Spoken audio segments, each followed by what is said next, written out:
I get hell excited when a guest smokes Yes, because I could imagine.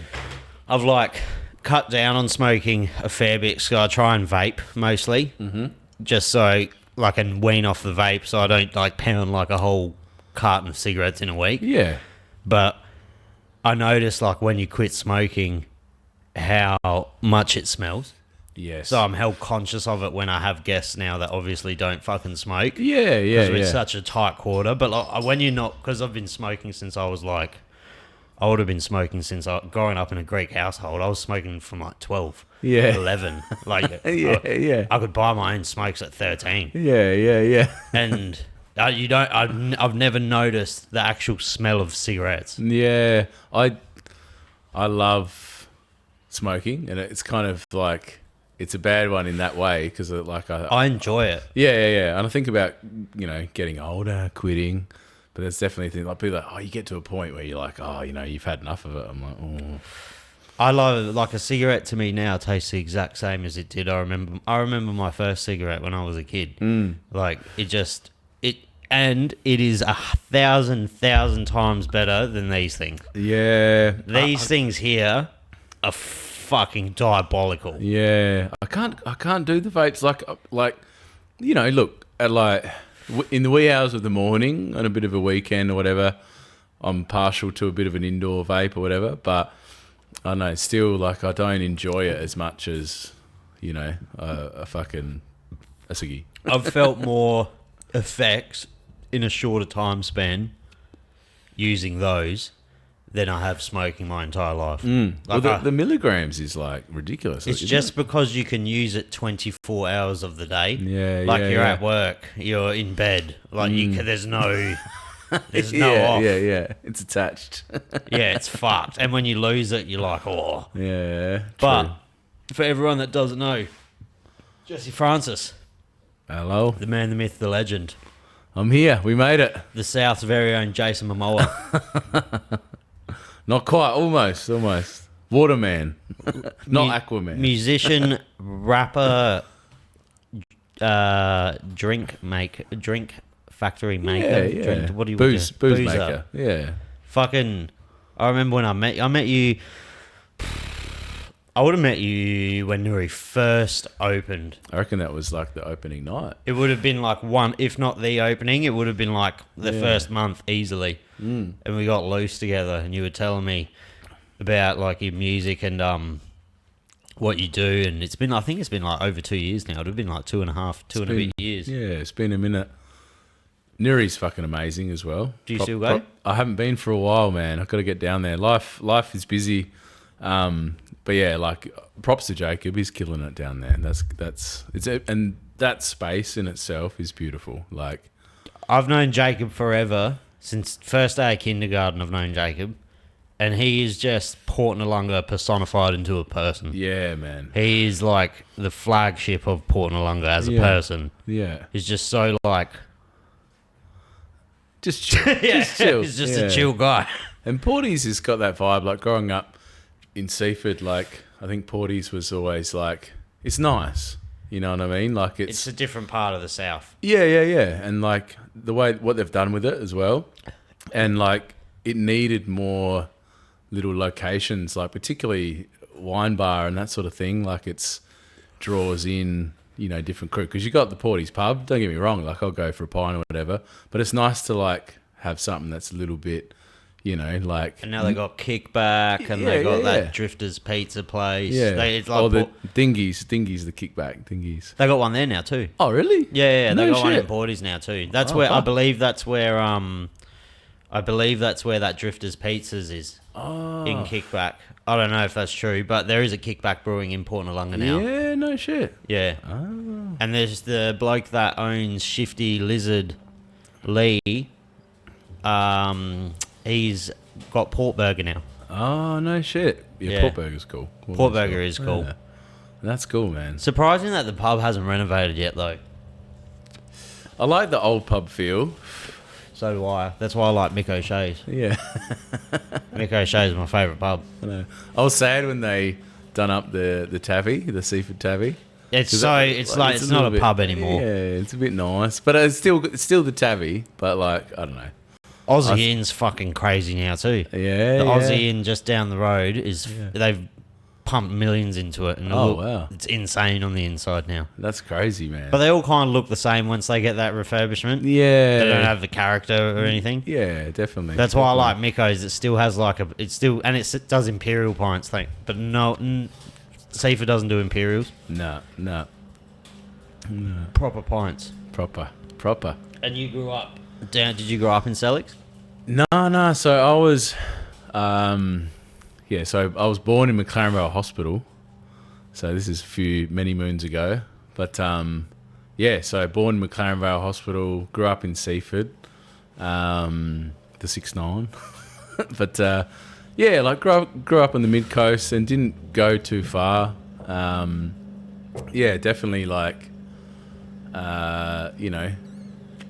as far as music's concerned, started doing tunes. Just started mowing his fucking lawn. That's all right, a little bit of ambience.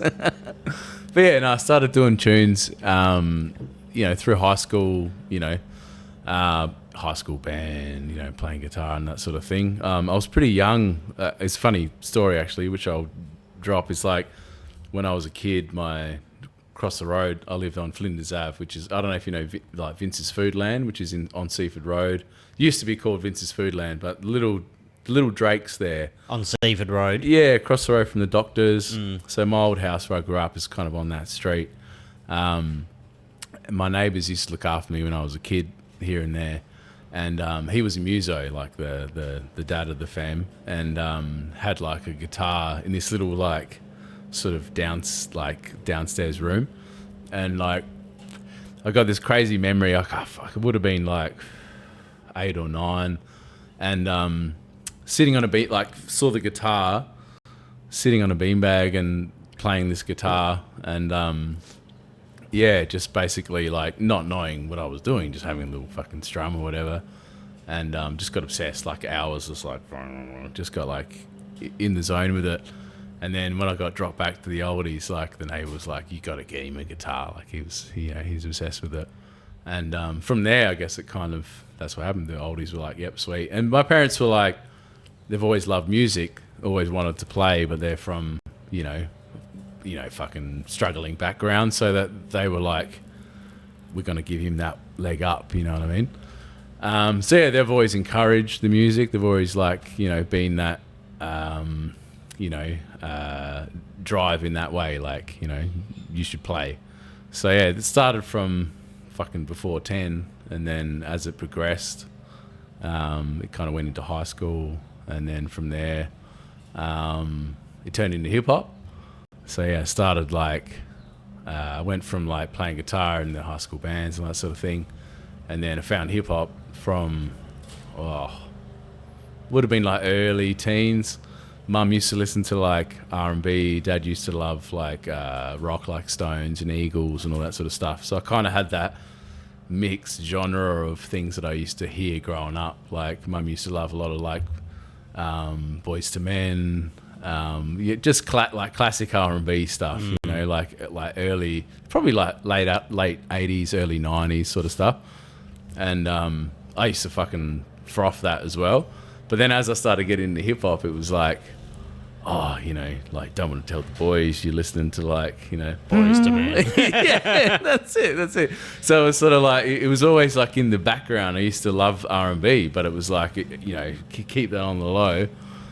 And then I guess as I got older, it started to fuse a bit, and I guess that 90s and early 2000s sounds of hooks and that connection of fucking mad verses into singing hooks and that sort of thing. When Usher and all that came about. Yeah. And there was there was a lot of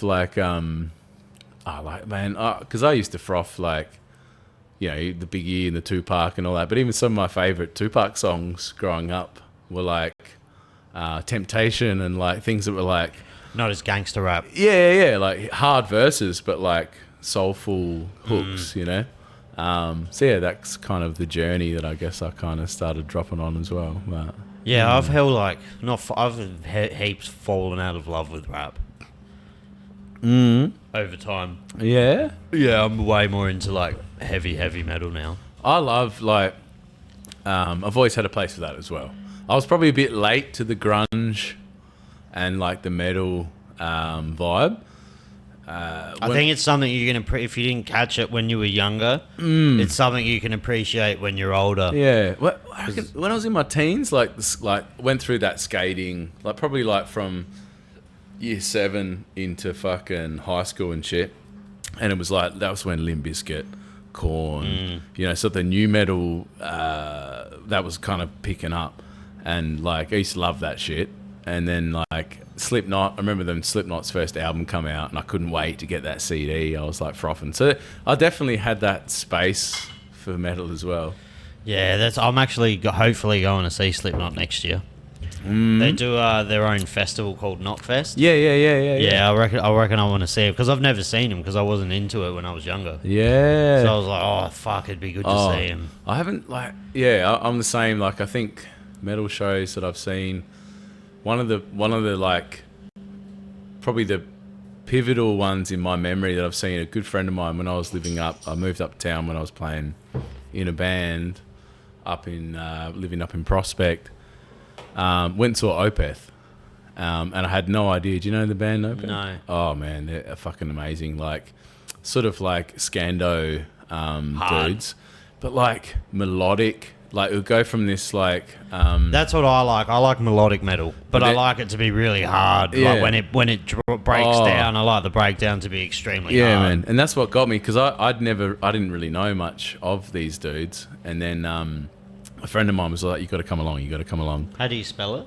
Opeth, I think. Opeth. Yeah. And it was at HQ, I'm pretty sure. And yeah, no, I never heard of these cats. And it was like fucking when this dude's singing, he's got this like beautiful Scando, like you're on this mountain, like oh, like beautiful sound. And then when it drops, like it's fucking intense, and his voice switches from this melodic beauty to this like yeah. That's what I like. Have you heard of Architects? No. They're fucking good, man. They got some really like melodic metal, like similar-ish. They're metalcore. They're similar-ish to like Parkway-ish, that kind of genre. Yeah, I'm still confused on all the genres because rock people get hell fucking upset when you like miss genre or something. Yeah, for sure, man. It's like fucking metal to me. It's all metal. Yeah. It's got a guitar, drums, metal. I get lost too. Like, but I love Tool, man. Like I've never gotten heaps into Tool. Yeah. But there is one video I always revisit if I'm ever doing mushrooms or something. Yeah. And it's the video of the drummer. Have you seen that? Like, I think it's Danny Lino. Yeah, it's like an 8 or 12 minute solo of him just fucking going insane on the drums. Yeah, it's just the nicest thing to. It's probably like the best drum performance ever of all time. He's incredible. I feel like Maynard as well. Like as a vocalist, like I love his intensity. I saw him.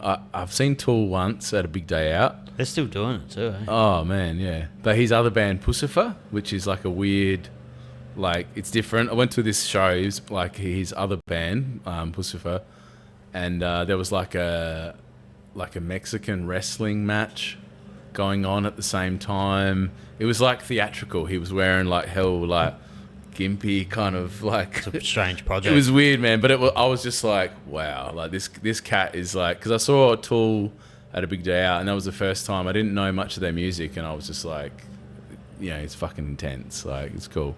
I only just realised. I always knew, but I've only just heard Corey Taylor's other band. Yeah, Stone Sour. Yeah. It's fucking crazy that it's the same voice, but just doing different things. Yeah, man. It's like they're all like, they can all fucking sing. Yeah. It's just what they're like. The screaming's fucking hard to do. Yeah, definitely, man. Definitely. I feel like there's a knack to that as well. Mm-hmm. I feel like there's cats that can do it, but then their voice is fucked.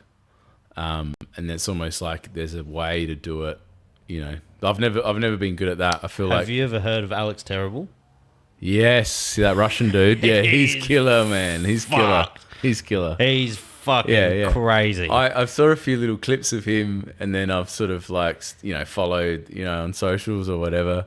And then there's like him just fucking riding a bear and like just He's there's he's like fucking hitting the fucking the microphone on his head. Yeah. There's a bloke from a band called Lorna Shore as well called Will Ramos. yeah. He there's a video of him on YouTube. There's like an ENT doctor that has a series. She sticks camera up people's noses and puts it down their throats so she can see their vocal cords and shit. Yeah. And she gets them to like sing or perform screams so she can see what their throat's doing. Yeah. And there's a video of her doing Will Ramos, which is arguably like one of the greatest like hard singers of all time. Yeah. Like what he can do with his voice is very strange. And he like pinches you can see the camera of it. He like pinches his vocal cords shut, his throat shut, and he makes it like turn a 180 when he's making some noises and shit. Yeah. It's fucking peculiar. So, some of those sound like it's like guttural as well. It's almost like they Yeah. like it's just Sounds like an alligator. yeah. And that have you heard that like fucking I think it's called like pig metal or Yeah, like that. that's what Will Ramos can do. That's insane, man. Where is it? I was trying to find. This is fucking Will Ramos. Probably get fucking cop.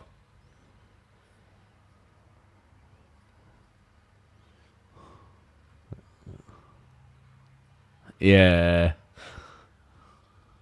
It's so strange. That's like. But to go from that to like the It's- as well, like that, It's an crazy. insane. People think it's just screaming. If you tried to scream that, you would be coughing fucking blood. Oh, dude. For 3 days. I've had like so the band I used to play in called Escapism, and shout out to the Escapism boys, like they're very close to my heart, fucking very good men. We had a lot of fun. And we started out doing like I'd say like soul kind of rocky sort of stuff, you know.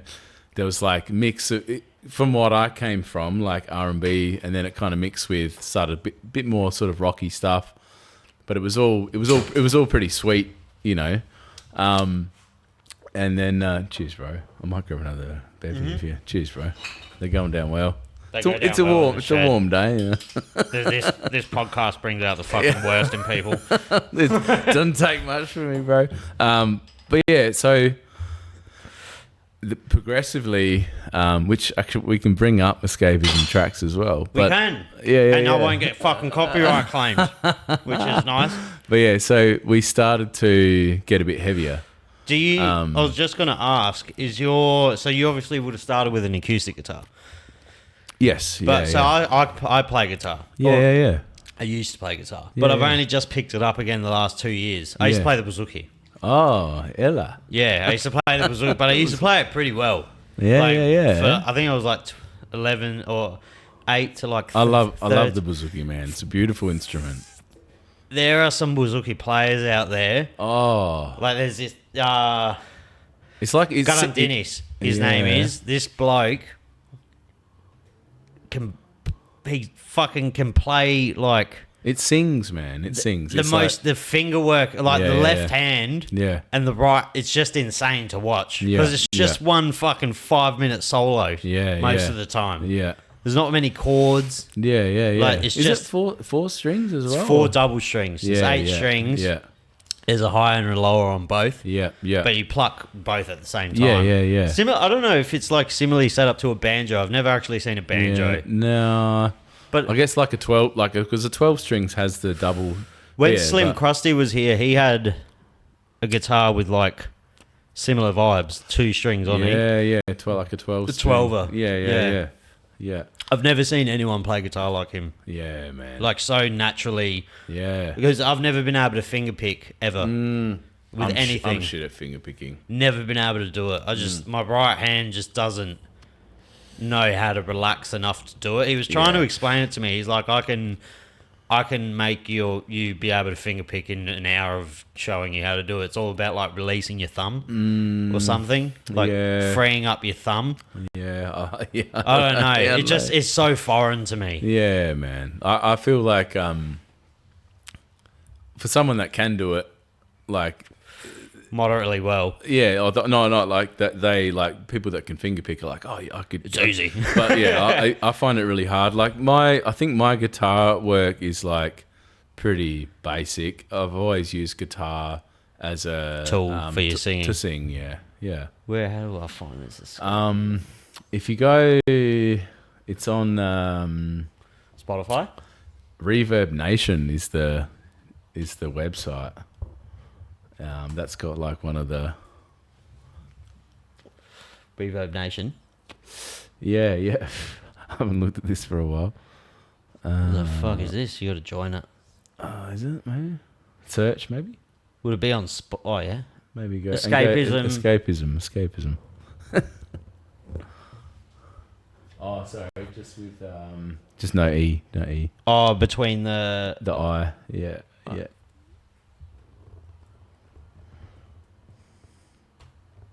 And then ISM. Yeah. You. Hang on. The P. You missed the P. Did I? ISM. Yeah, that's it. Oh, there they are. First one. Yeah, man. How's that? It's pretty funny too. That's me. Oh, that one. With the no. With the no hair, bro. With the no hair. Yeah, man. Bullshit. Yeah, double denim. Double deniming. That's crazy. That one's you. Yeah, man. Yeah. Jesus a few kgs smaller as well.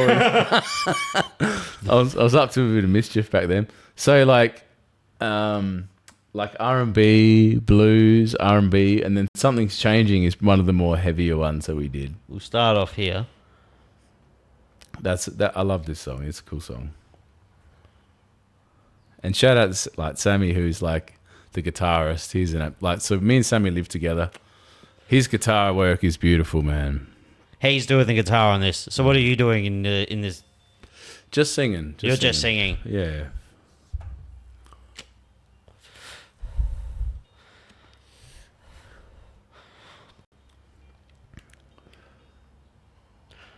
Music's a crazy thing because you can be like so good at it and just still not make anything of it. Oh, because there's so much luck involved. Oh man, and who you know. For sure.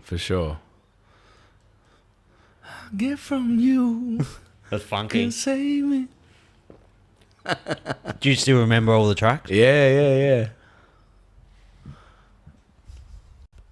This is a while back, I reckon, too. This is a chill out song. Yeah. All I need.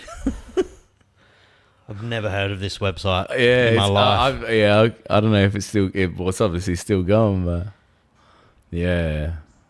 Yeah, I know what you mean though, man, with the music tip. But it's also like the beauty of the creativity, even just like putting things out there. And even like one thing I love about it is like there's certain crew that, have picked. I want to change a bit of rap on it. But people have picked things up, and like even though there hasn't been much that made from this band, like the journey and the fun that we had and the memories that were made over those like fucking 3 to 4 years, like was killer. So for me, it's just like I look back and it's just like, yeah, I don't know. It's one of those things. It's like as much as like you can try and like fucking drive it and go, like it's all a part of the journey, man. And it's the fun, and it's like what shapes you as well as a muso. Like I don't know, I love it. Do you listen to your own music? I haven't got a lot of things recorded, and I feel like that's like part of like one part because I'm a lazy cunt, and two because like I'm a fucking like obsessive person, and I feel like Nothing's perfect. yeah. So I feel like and I feel like that's kind of the direction where I went with the covers and stuff as well. Like it led me to a point where I feel like as far as singing goes, like I'm confident in my singing, and I feel like it led me to playing cover bands. So I started playing with an awesome band called Funk Throne, and we were doing gigs at heaps of stuff in town, like Casa Blah Blah, and we had some regular spots, and like amazing band. And I felt so lucky to get involved with that crew as well. Like it was a family connection with past relationship, but also like they were all uni musos, so they were like High level musicians. Oh yeah, they were guns, and they're like, okay, this is in this key, and I was like, Can't even read music. yeah, that's it. So, but at the same time, like, I was singing like James Brown. I was singing like, "This is how we do," like singing Montel Jordan, and I know it was like R&B, soul, funk sort of thing. So yeah, I guess like that's kind of where that vibe went. And I still, like, I'm still creative, and I still, have fucking around with tunes, but I guess like it has become less of a priority because like I feel lucky just to be playing as well. You know what I mean? So I don't understand how people can actually sit down and enjoy listening to themselves. This podcast should come out tomorrow, but it'll probably come out on Thursday because I fucking don't want to sit down and listen to my voice when I have to make my clips. It just frustrates me. Yeah. I feel like when I'm listening to myself, I'm critical. Yeah. And there's like I feel like there's a part of me which like I get revved up on it, but it's more at the same time it's more like there's also an aspect which is always like, like I need to do this better. Or I need to, it was different with the hip hop thing though. With back in the day when I used to do a lot of hip hop, like I felt like it's different to singing. Like I was kind of, if I can get that rhyme right, it was like, doof, there it is. If I can remember my words and I can spit it proper, so yeah, it's interesting that it's like a bit of a different vibe with it as well. Like, yeah. And I feel like the singing as well, like you put a lot of feeling into it, and there's a lot of like vulnerability, and don't get me wrong, there's that with hip hop as well. If you're doing deep tracks, but it's different for me personally. Different vibe. Yeah. We'll put on, and you said this one's like going towards more of the harder. When we were talking about more rocky, more metally sort of stuff.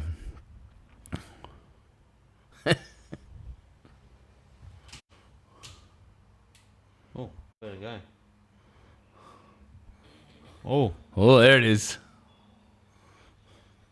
See, yeah, and this is sort of the direction we went. I guess we were talking about screaming. So there was a few gigs that we did. I could bring up a YouTube clip as well where I was sort of like giving it more of a, fucking yeah kind of thing. But like yeah. this is substantially heavier. You're moving. I don't know if the people are, for some reason, like it hasn't been recording when I play stuff. But if people wanted to watch it, I'll put it up here so you can go watch it.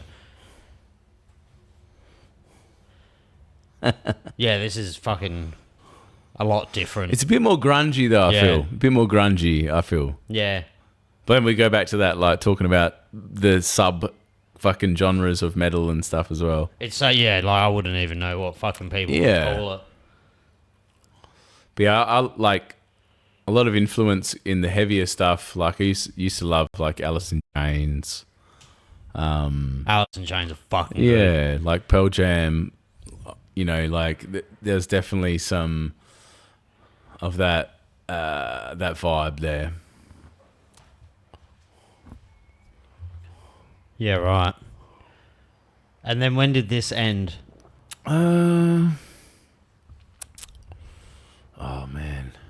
Yeah.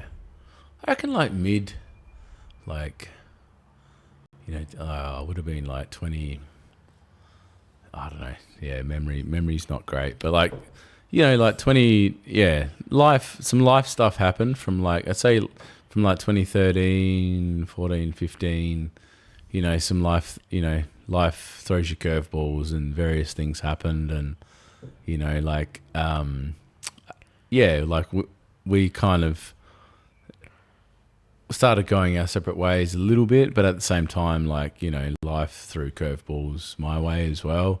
So I think that's kind of what, It'd be hard in a band as well because you're not just one person. Yeah. You're like 4 or 5. For sure, man, for sure. And everybody's, we're all on a different journey, and I feel like, and we came back together a few years down the track, and we did a few gigs, and we had a bit of fun, and and I've got endless love for the boys in that way. But I also feel like it's, it's one of those things, like, It's run its course. yeah, and it's got to be organic, like it's got to work. And I feel like, because it is challenging, because, band's like a relationship, everybody's it's got to work, But yeah, I think that's sort of like the beginnings of it. You know what I mean?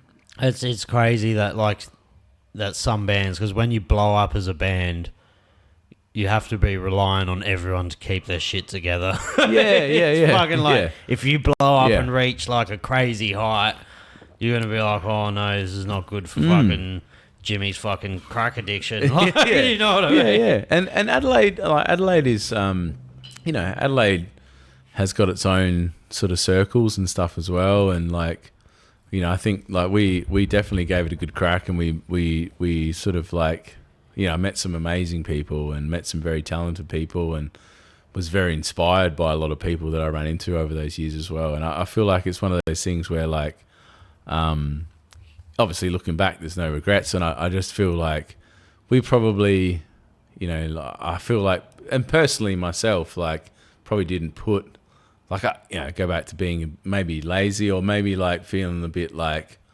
I get distracted, you know what I mean?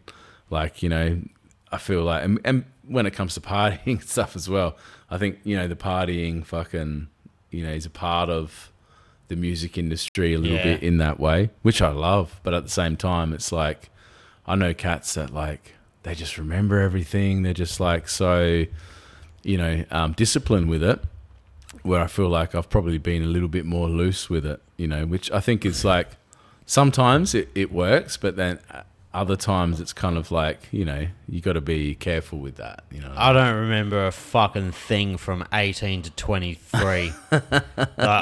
It just always melded together as like just one fucking clusterfuck of a thing. Yeah. I don't remember a thing unless someone brings up like something that I will, and then I can retrace my steps on a night. Yeah. I don't remember fucking anything. I went to HQ every Wednesday and Saturday for 3 years. Yeah. And I don't remember a single fucking night there. Not a single one. Yeah. I could not tell you a single fun thing that happened there. Yeah. Unless something triggers me to remember. I know, man. Even I went to Tomorrowland, the music festival in Belgium. Yeah. I went by myself. I could fucking, if you told me I didn't go, I'd believe you. I don't remember fucking even going. That's solid. Don't remember anything. It's just fucking, but yeah, I got a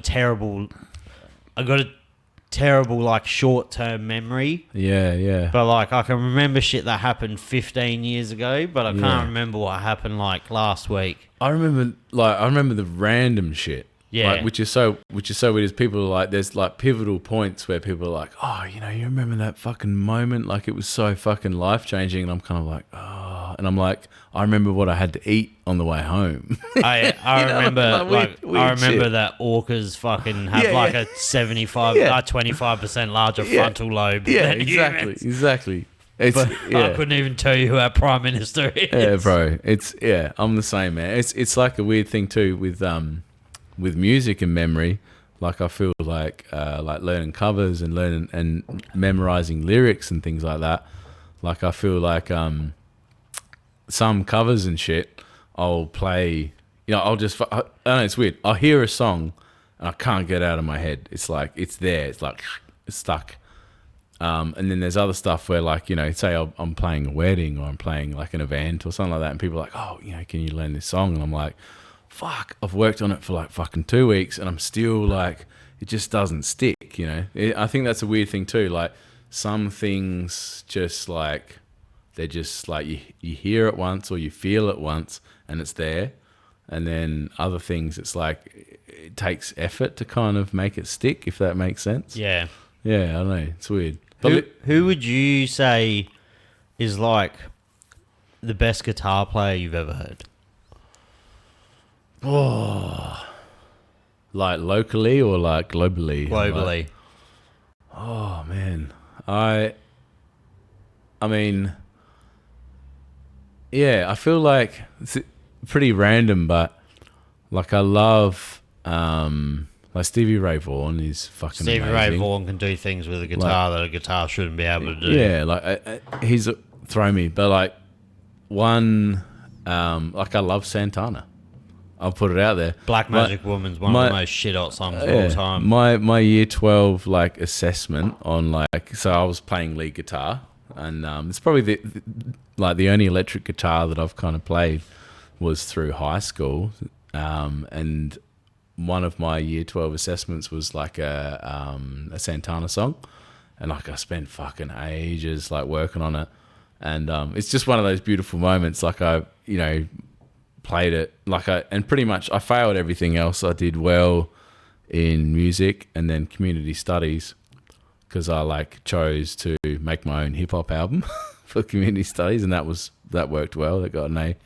But yeah, that solo, which was just like a guitar song, was like Santana, which I've always loved. And I think like my old boy kind of loved that sort of stuff as well.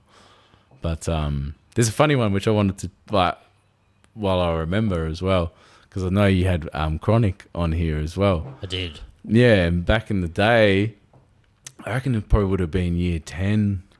I did this assignment where this is like, you know, the South, the Seaford kind of connections and the crew. I did this assignment on like 4 elements of hip hop, and so like it's a pretty funny story, but like did a bit of rhyming, and it's like a VCR tape, like the tapes at mum's house, you know what I mean? And I did a bit of rapping, and me and a good mate of mine like did some graph, and we like, you know, graphed some local little tunnels, and then took some footage and was like, oh, graffiti, you know.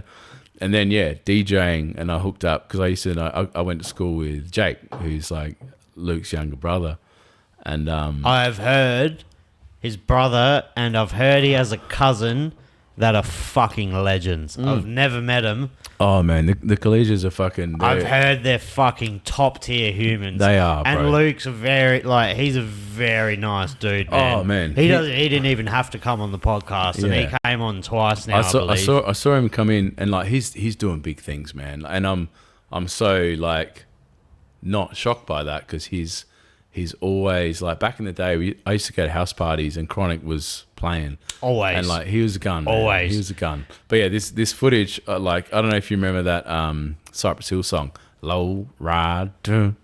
No. It's called Low Rider. But he was beat juggling, you know, and I just got this beautiful fucking VCR, like old school fucking shitty camera footage of him like just flipping vinyl sort of thing. And like, that was like my project at school. But yeah. No shit. Oh man, it's like classic memories like that. Like I remember, and like Chronics used to have like these MCs around, which when I was a bit younger, you know, but I used to froth on that. I just used to come around for a session or whatever and fucking hang out and just watch these cats like vibe off what he was doing. And so I guess that's like a part of my hip hop journey. Like that. He's the greatest DJ to come out of South Australia, in my opinion. Yeah, there is phenomenal. I think Uberjack's from here as well. Yeah. And there's some fucking phenomenal artists out of here. But in my opinion, Luke, he goes by Luke Noise now. DJ Chronic. Yeah. He's like he's a fucking top tier producer and DJ. Dude. You fucking did the Super Bowl, dude. Yeah, man. That's huge. Oh, That's man. like as big as you can get. For a lad from fucking Moe's, Dude. Like, he's absolutely smashing it. And I love the direction he's gone as well. I like that kind of music that he's doing. Some of the stuff he's flicking, he's like fucking solid, man. He's a solid dude. He's a good dude. He is, bro. He is. No, I've got a lot of love. And it's one of those things. Coming into the podcast, I guess it popped into my head because I seen him on and I was like, fuck, man. It's crazy. Like you said, the South's so small, man. And triggering memories. Like, when I saw you guys chatting, I was like, fuck. I remember that fucking... Cheers, bro. Yeah, it's crazy, man. It's crazy. When you said that about Santana, I feel like I reckon Santana to me would be a top 5 guitarist, but it's not because he's good at the guitar. It's like you can feel... Like, it's a lot about his feeling in the guitar. Exactly, man. Like, he technically probably isn't even in the top 20. But what he can make the guitar feel. Yeah. Have you seen that? The little doco, not the doco, it's like a 5-minute clip of him explaining what happened at Woodstock. I think so. Is that when the bikies and shit were... No, he took a fucking shitload of acid before his set in Woodstock. Yeah, I think they all did. Yeah. No, but he took it and accidentally took too much right before he was going on. And he was fucked. And they're like, how are you going to play this set? He's like, I'm going to be fine. And he's like, played. And as he's playing at Woodstock, thousands of people. Yeah. He's like guitar head turned into a snake. Oh, wow. And he's like trying to grab onto trying to it. Noodle. He's trying to play like essentially a noodle. Yeah. And he's like, and you can see it in his face when he's... Fear. It's flashing back to like the video of him playing while he's talking over it. And he's like, you can tell that he's just holding on for fucking dear life. Oh, man. It's so good. But it's just, what a fucking time to be alive. I was saying it on my podcast last week. Imagine going to a random show because there's no internet.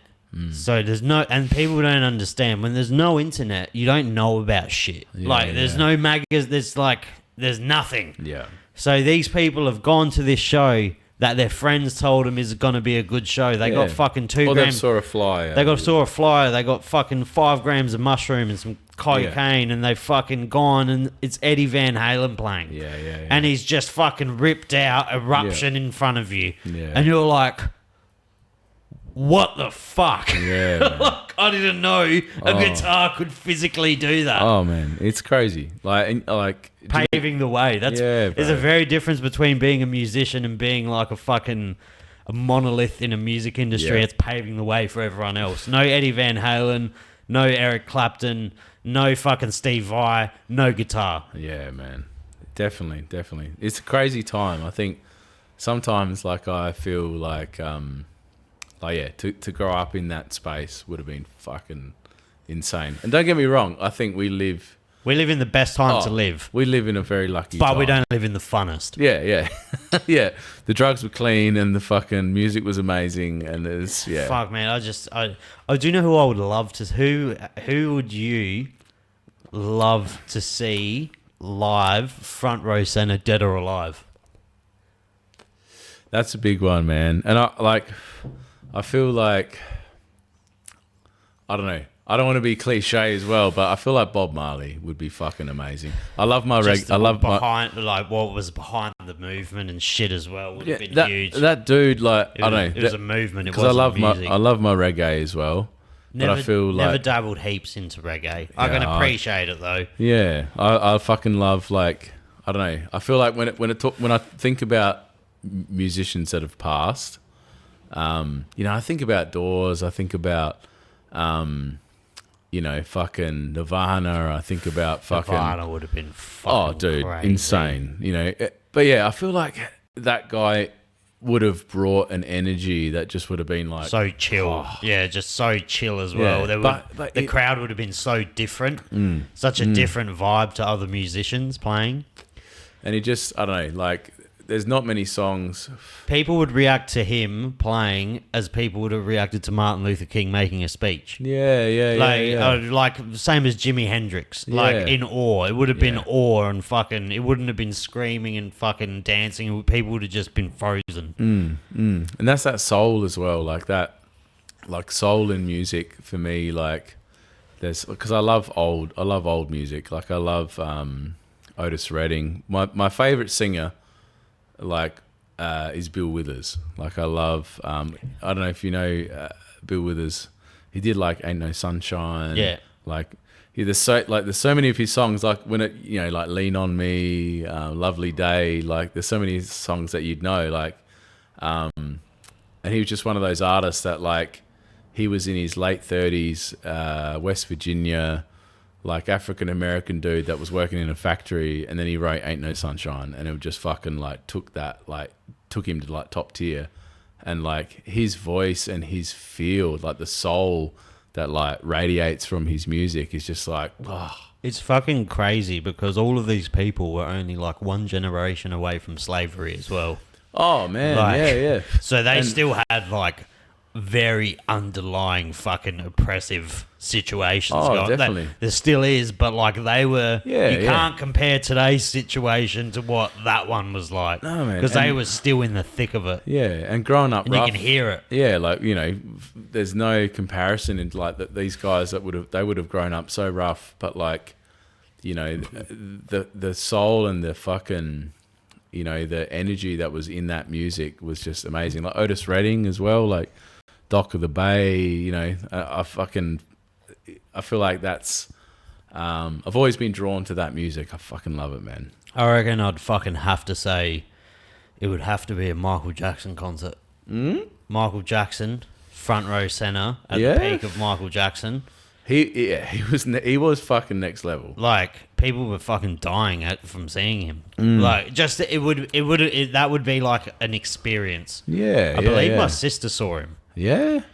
Yeah, when he came to Australia. Yeah. People were fucking fainting and dying just at the sight of that man. Yeah. It's like, or I would love to have been to go to an NWA concert right when they kicked off. That would have been next level. That would have been a different crowd. That would have been probably a bit dangerous. Yeah, fuck yeah. But I feel like a Michael Jackson. There will never, ever, ever be anyone as famous as Michael Jackson was. Ever. He did it before the internet. Yeah, and the Jackson 5, like, I don't know. I think coming out of that era where, the African American musos, like the blues and the soul, and like there was at that point where they were fucking. It was at that peak level, but him as a kid, like still smashing it, and then going on to, but like, I don't think his old boy was pretty fucked up. Brutal. I don't even know. I don't believe he did anything. I think he did things that were inappropriate, but I don't think he. I don't know. I don't know. I can't comment on it. Yeah, but perfect example of separate the art from the artist with him. Yeah. I remember seeing an interview like with R. Kelly. He's got some really good songs. I remember seeing an interview with his old boy, and he's like, what did he say? He's like, I never hit Marco. I used to whip the boy. I was like, fucking hell. Like, I don't know. It was just, it's intense. He's fucking crazy singer. We were actually drunk. I was drunk on the weekend. Oh, not drunk. Me and my mate Reese and my girlfriend and a girl he was with were all drinking. And we were just talking about fucking music, and there's such a difference between like singers. Like someone was talking about Taylor Swift, and I was like, Taylor Swift isn't a good singer. Adele is a good singer. There's a very big difference. Oh, Amy Winehouse is next level. Amy Winehouse is gives me goosebumps. I don't even like that kind of music, but when someone sings like that, you just have to kind of appreciate it. Ed Sheeran, fucking good singer. Pretty decent singer. Lewis Capaldi. Good singer. Definitely. The voice. I feel like, for me, like the feel as well. And I feel like... Lewis Capaldi is probably one of my favourite artists. Yeah? Lewis Capaldi, I don't know if it's because he's fucking hilarious. Have you seen his Instagram? No, I have seen little interviews with him. Lewis Capaldi is like one of the fucking boys. He's just... You know those artists you can tell are just normal dudes that happen to be famous? Yeah. Same as Ed Sheeran. True. You could tell that he's not made for that he's not life. manufactured. No, he's just a fucking dude from Morphevale that happened to accidentally get really fucking famous. Yeah, true. No, he's got an epic voice. Yeah, no. But you like with Santana, you don't have to be the best singer to be the best singer. Yeah, it's like a lot about the feeling and the things behind the songs. Definitely, man. And look, and Ed's got some he's got some pizzazz. Like I've heard him drop some bars. He can drop some bars. Yeah, he's got a little swag on it, and I feel like it's a. There's a reason why he's fucking so famous. You know what I mean? Fucking good, man. He's not even the best at the guitar either. He's just it's like he uses it as a tool for his voice. He creates loops, like the looping and stuff, and the various things that he's done. Like some of the stuff you listen to and you're like, like it's fucking. You know what I mean? Like very rudimentary guitar. Yeah, but it's like he creates like that rhythm and that space for him to do his thing, and it's catchy. See, I was going to say, going back to the best guitar player you've ever heard, you said Steve Vai, which is funny because he's... Oh, Stevie Ray Vaughan. Stevie Ray Vaughan. Yeah. The best guitarist I've ever seen would be Tim Henson. Oh, okay. Have you heard Polyphia? No. You've never heard Polyphia ever? No. This fucking kid, man. Yeah. A kid. Yeah. Like, he's not a kid, but I'm fucking getting older now.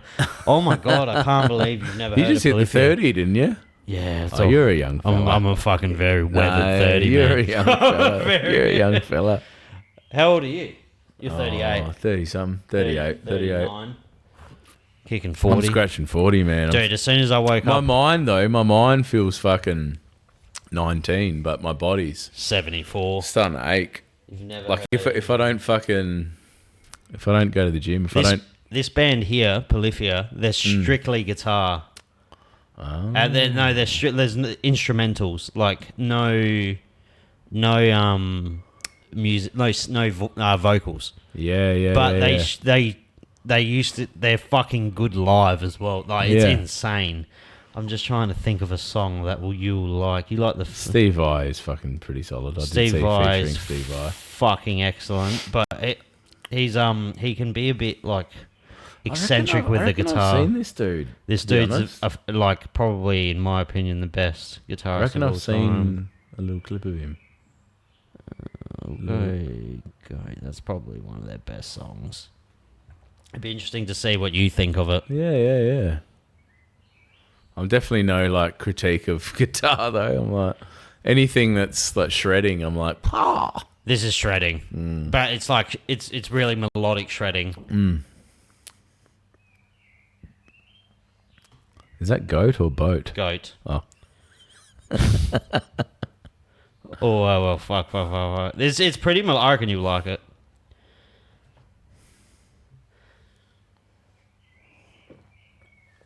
Cheers, man. It's good to finally get here. I hope you're enjoying it. I am. This guy's fucking... He can do things with a guitar that it's like, that's very odd. Yeah.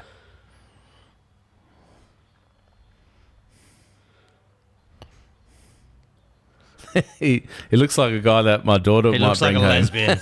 He looks like a lesbian. Oh, yeah. That drummer also, Polyphia's drummer, 1,000% is one of the most fucking insane cunts I've ever seen. In the pocket. Keep this all together is insane work. Just the little harmonics and things. It's just nice. Yeah. Actually, wait up. So there's a thing where one of their sets there, for people who don't know, when bands like this are playing massive fucking arenas and when they're playing shows and shit, you know more than me. The drummer always has they gotta to keep the beat in their ear. Yeah, I don't know. Do you know that? Well, like a metronome. Yes. Yeah. They're like a lot of them. The drummer will have a metronome in their ear to keep so they can keep in time. This music is so dependent on the timing of the drummer being correct for everything, or else everything's fucked. Their metronome blew out; it just wasn't working. Oh wow! From the start of the show. Yeah. They had a roadie with a stick hitting the guy in the leg for an hour and a half. Oh, and he that's crazy, gets the whole bro. show in time. That's crazy. I was just trying to think. Oh, this is the one. Fucking Playing God. This is more of a flex, this song here.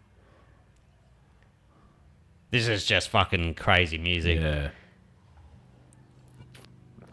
To be honest, I feel like this sort of playing as well. Like when you were talking about like Buzuki and This is like some of that, like the quick noodles and the quick shredding and like that sort of like. he uses like a weird hybrid picking though, so he's picking and he's finger picking. Yeah. Like it's very very weird. Yeah. Oh, That's insane. yeah. Fucking hell, man. But you know what I mean though, like that, like. It's very flowy. Yeah.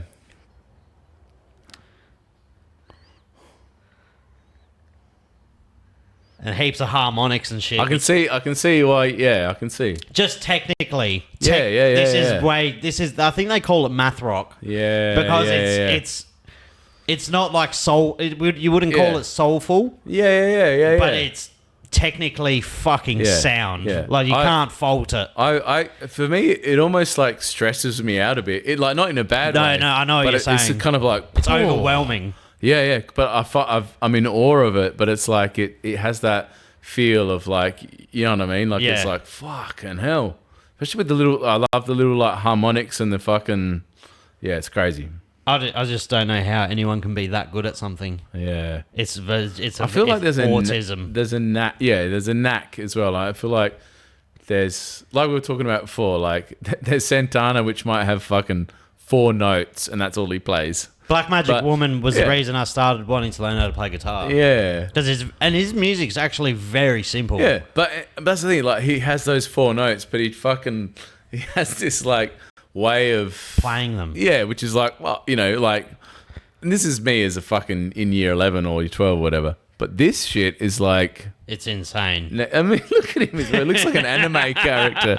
Like he looks like a fucking. He does. Yeah, he looks like he should be in fucking Dragon Ball Z. Fucking, I got something that will stress you out. Actually, they look Scando, and he looks like fucking. This cunt will stress you out. This is more of a shredder. This guy here is probably a similar level, but he's more of a straight fucking shredder. Yeah. Which I appreciate because I don't think there's anything more epic. I feel like that. Like, it's interesting like, with rapping as well, though. Like, there's rapping that's like Eminem's a shredder. Yeah, you know what I mean. Know what I mean? I know exactly what you mean. There's straightforward bars that are like fucking doof, doof, doof, and then there's cats that are like, you know, which is like, I think in any aspect of music, there's like, that next level pattern of like intensity. Where is it? Oh, here it is. There we go. This guy here, I think it's so weird because coming out of like Eastern European countries and shit. Yeah. Scandos, yeah, there's some weird.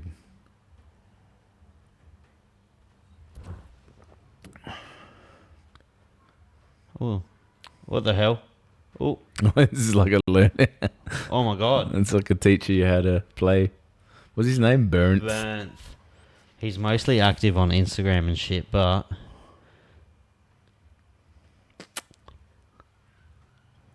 this guy's just a shred lord.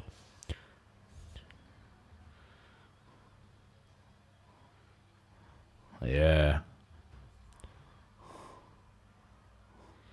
The bass is on the tap as well. Fucking hell. This is just... But you know, it's going to be... It doesn't look like he's doing anything. Do you know what I mean? Yeah. I feel like that's when you can make something look easy. Do that. Yeah. That's when you've mastered a craft. Yeah, true. Because that looked like he put no effort into it whatsoever. You know what I mean? Yeah. Music. I don't know. I've just fucking when I went to this show. I was always into metal. I was into hair metal. I used to love Kiss. Oh yeah, my first fucking gig. Honestly, I was looking at them before, dude. My first gig. You into Great Northerns? Oh yeah, man. Into I'll drink anything. it. I'll drink it. Yeah, bro. You should. But yeah, my first gig. So mum and dad. Mum grew up. She came over from the UK when she was 16, but she was like Kiss Army. She fucking loved Kiss. So mum and dad had tickets. Mum got sick. Dad's like, oh, it's all ages. Fucking bring the young fella along. And I would have been 10 or 11 or something. First gig, and Thank you. like I didn't really know, you know what I mean? Like, That was when Kiss was fucking pissed. oh, dude, it was at Adelaide Oval. Ace Frehley was still there. Oh, dude, I fucking when you talk about core memories, like, and like weird things you remember. So Dad fucking, so there's a few mates there. He sat me up on the fence, which is kind of like went around the fucking oval. And I remember like fucking sitting on this, balancing on this fence. The old boys fucking pushing the old Scoob through with mates, and just remember like, oh, that's real funny.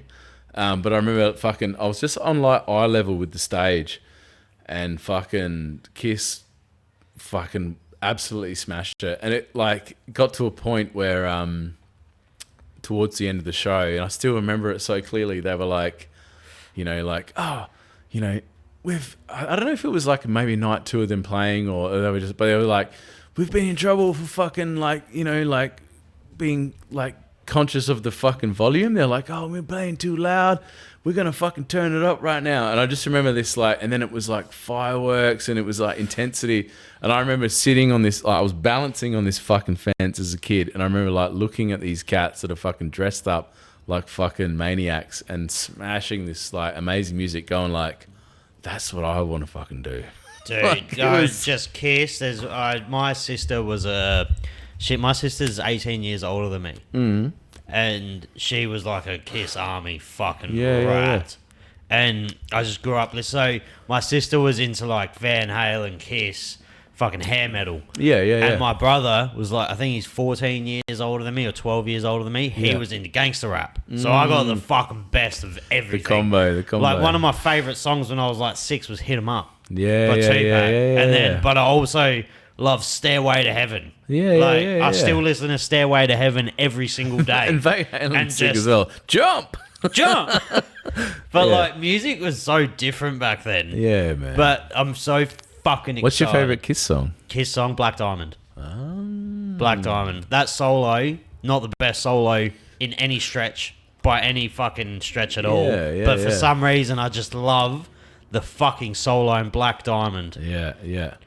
I remember so clearly from that gig, and I was a fucking grom, but like Dr. Love, they call me Dr. Love. And at the start, it was like all intense, and he does the fucking, like he puts a blood capsule in his mouth, and he does like Gene Simmons does the fucking... The blood down the guitar. Oh, the tongue thing. And I just remember as a kid being like, what the fuck is this? What a dirty old man, But at the same time, I was like, I don't know. And it's stuck with me, man. Like, and I feel like it's funny. There's definitely an aspect of like that, which like... They were fucking gods, dude. Oh, man. Like, those hair metal bands were fucking gods. Paul Stanley's fucking sick, man. I mean, like, and it Paul is, Stanley's like, sit there. and people are like, oh, it's fucking cheesy. No, like, it's what the era was. Yeah. You can look at anything back in the 90s and 80s and say it's fucking gay. Like, do you know what I mean? Like, there's so many things, but I love it. I like Nickelback. I don't know if I go that far. I don't mind some of their songs. Some of their songs are pretty good. You know? Yeah, well, photograph.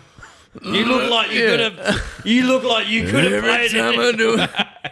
Yeah, look, I might not go as far as Nickelback, but look, at the end of the day, I'm not like, I won't criticize. There's a reason why they've got their place. I don't know if this is your thing, but this is a good question. I actually asked this to someone the other day off camera. Yeah. Green Day, Green Day, Offspring. Offspring. Yeah. Interesting. It's hard. But What, Offspring, like, old- you're gonna go far, kid. That's not fucking that old. Have you heard it? That's one of their newer tracks, and it's still like that's probably one of my favorite songs. Yeah. And it's newer. I feel like I don't know any new Green Day song. Yeah, same. But mine's Green Day. Mine's Green Day all fucking day. I think of like old. They're coming next year. Yeah. And I'm going to travel. I love Green Day. I'm going to if they play. I just want to see. Good Riddance live. That's all I want to see. Yeah. Like I feel like old Green Day. Like fucking When I Come Around. I love that song. But when I think about Offspring, like fucking. My girl's got a boyfriend and he hates that dick. Well, I know. But there's like, what's the fucking song that they did as well? That You're Pretty Fly for a White Guy. No. Before that, the fucking Offspring. Like it was before that. It was like that's just the memory thing, man. They got a song. Kids Aren't Okay. That's fucking really good. You'd know it as soon as I fucking. It's like and I'm having a little memory fade. You know the chorus? Yeah, it'll come to me. It's like fucking. Yeah, come the back to it. exact same memory as me, eh? There's a great. You just started listening to podcasts. There's a great episode of Joe Rogan that he did with Metallica, the singer James Hetfield. Yeah. He did a podcast with him years ago, and I believe Joe asked him, "Is there like a god complex when you're standing in front of?" Because have you seen what they did in Moscow? Metallica? I reckon. Have you ever seen the video? There's like 200,000 people after the war. Yeah. And there's helicopters Wasn't flying. it like controversial that they went over for that gig or something? Yeah, but it was post-war, so like you can see the security, like the army were in the front row guarding everyone, and by the end of it, they're fucking ripping off their tops and like dancing, and there's a sea of people. You can't even fucking see the end of the people. There's helicopters flying like 5 meters above people's heads, and they're just playing Enter Sandman. And he's like, if anyone says, I'm putting words in his mouth, but like, if anyone says you don't have a god complex when you're doing that, there's no fucking bigger rush. Like, you have 200,000 people at your will. Oh, man. It's insane. Yeah. Like, I feel like I've done very, very small gigs. But it would be the same feeling. But nowhere near. But like, I feel like, but even when there's like, say 100 people, it's like the fucking, I can only imagine what it would be like on that energy. You know what I mean? Like, dude, whenever I have a podcast and I see if like 1,000 people listen a week to my podcast, which like I get about 1,000 to 3,000, 4,000, 5,000 a week. Yeah. I just imagine those people in a room. Yeah. And I'm like, fuck, there's a lot of people. Oh man, I feel like I've done like a few little gigs of like some sort of, you know, festival sort of little things and bits and pieces where there's been like, but I feel like it's never, you know, when you talk about a crowd on that fucking level, dude, like 100 people in a small room for me is just like, wow. Especially like when there's crew that are vibing, you know, like. Oh, and we will mention actually, sorry for cutting you off. If you do want to see Jesse perform, this Saturday, he will be at the Mushy Shed with my good friend Adam, performing at Collision Courses, headlining Dunn D. And I'm getting Dunn D in this Friday on the podcast. So we're going to have a yarn, have a drink. Yeah. Westside Mushies, man. It's my first time there. He's a fucking... He's doing such cool things for Adelaide artists. Fuck yeah, man. And he's not set on rap. Yeah. He wants to do more cool... We're trying to get Slim Krusty there. Fuck yeah. Slim Krusty at the Mushy Shed would be fucking dope. I can't wait, man. Like, I love Dunn D as well. I didn't realise he plays his guitar and everything. Yeah, on all, man. like his song, Lay Him Down to Build Him Up. Yeah, on his new album. That's probably one of my favourite songs of 2024. His way of spitting and his vocal is amazing. I appreciate it's not gangster rap. Yeah. Like, I think as I'm older, like when I was younger, I was a fucking shithead, and Yeah, I yeah. enjoyed that kind of music. But Yeah. now I like my shit to have a bit more. Don't get me wrong. I still got my spot for fucking. Yeah, I'm a hood cunt. Oh man, I We're love from the 6 too. Oh, dude, I love my hard hitting fucking Aussie hip hop as well.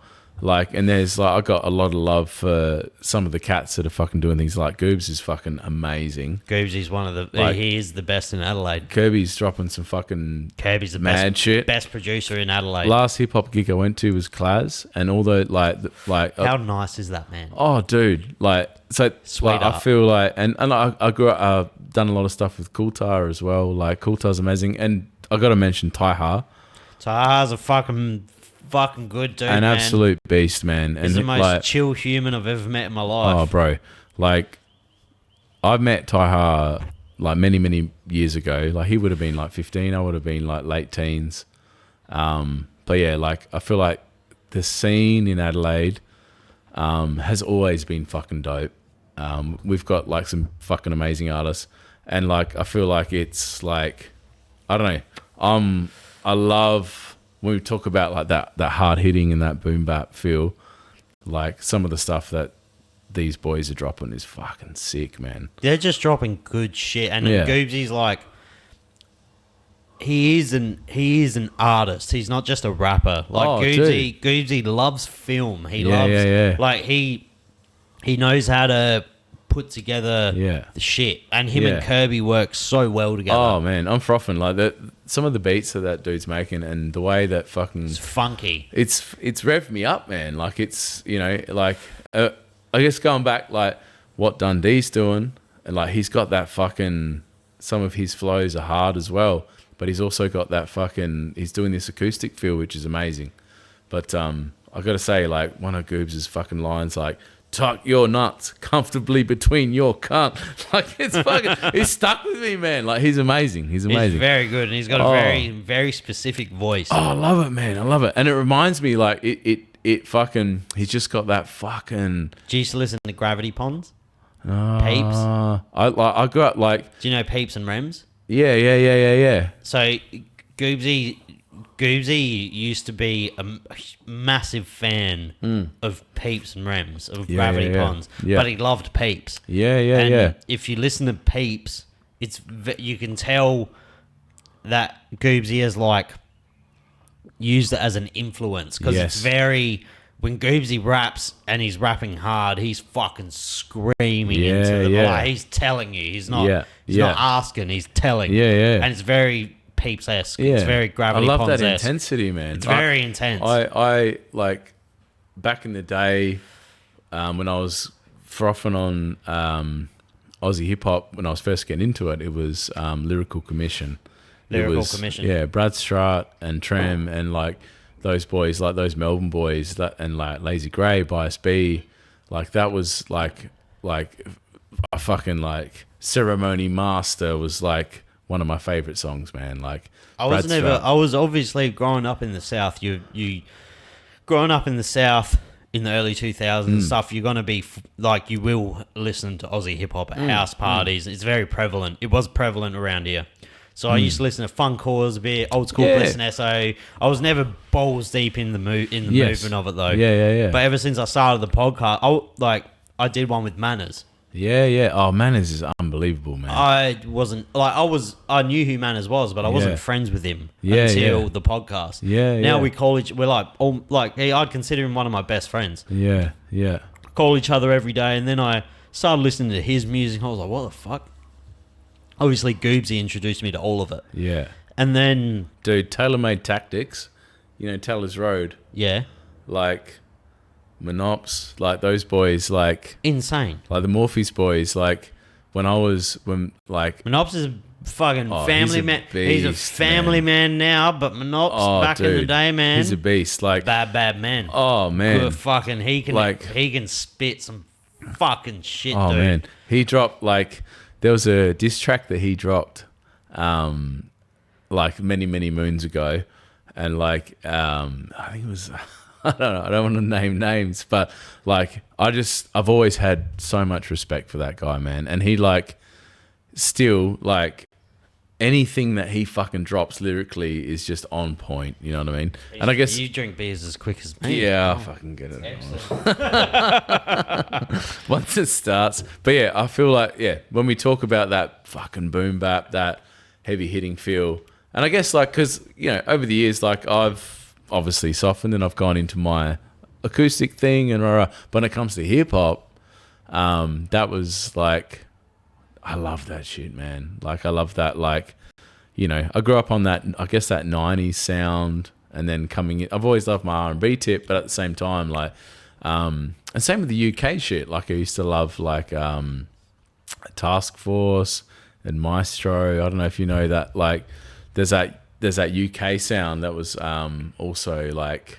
I love a bit of grime, man. Yeah, It was like boom bap from the UK. Do you know a dude called Jest? Nah, I don't, strictly UK. I only know a little bit about grime. Yeah, I don't know any of the other rap history there. Oh man, I saw it, like a dude come over. He played in Adelaide, and I used to, his name was Jest, and he was fucking. It's intense. It's kind of like that. It's like boom bap, but from the UK. But yeah, I don't know, man. Like, I feel like there's cats that are coming up now that are absolutely dominating. Manners called me. He was doing a show with Goobsy, and they weren't opening, but they were on the show with at the Gov with a guy called Complete. Yes, yeah, Complete from Perth. Yeah. And I had Omac, the guy he was touring with, on the podcast. Sick. The night before. We got fucking hammered. And then the next day, Manners calls me. He's like, we're going to go to the hotel room with Complete before the show. We're going to do sound check and shit. Do you want to come with me? Yeah. We'll get it going. And I was like, okay, I don't know much about Complete, blah, blah, blah. Walked in the hotel room, met them all. Then went to the sound check and shit. They asked if I wanted to fucking MC for them, and I was like, oh, no. I was too shy. I was like, fuck. But now in hindsight, I was like, fuck. You got a good voice, man. I was like, fuck, I should have done it. Yeah. But then... all you need to do is hype. That's it. They just wanted me to be a hype man, but I said nah because I was like, I don't know what I'm fucking doing, man. And I was hungover. Yeah, neither do I. And I didn't know... I'd never, ever listened to Complete before, ever. He's sick, man. And then I watched his show... And that was the first Aussie hip-hop show I've been to where I was like, this guy might be, like, the best rapper I've ever heard. Ever. He's unreal. And then I went home and I've listened to his whole fucking discography. Yeah. And Complete legitimately might be the best rapper I've ever heard. Yeah. Not, like, in America... worldwide, globally. Yeah. That's a big call. He's fucking insane. Yeah. But like his Bloodstained Nikes. Yeah. Have you heard that track? I feel I can't remember the name of the track. It's such a 90s, early 2000s-esque Australiana culture. Like it's just, and his song Roses. There's one. I caught one of his recently. I can't remember the name of the song. The clip is like, it's basically like him fucking coming into like his dad's house. His dad's got a new family.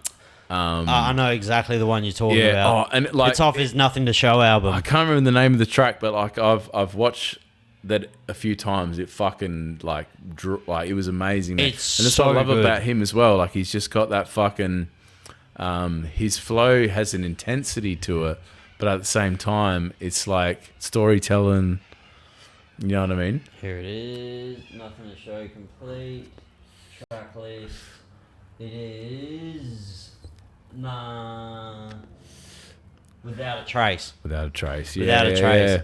Without a Trace is such a fucking good song, but he has a song on it. I like sad boy music. Yeah. Like I like a bit of Johnny Cash. I like I'm sitting going to at Jackson. home. I like putting myself in a bad mood. Yeah.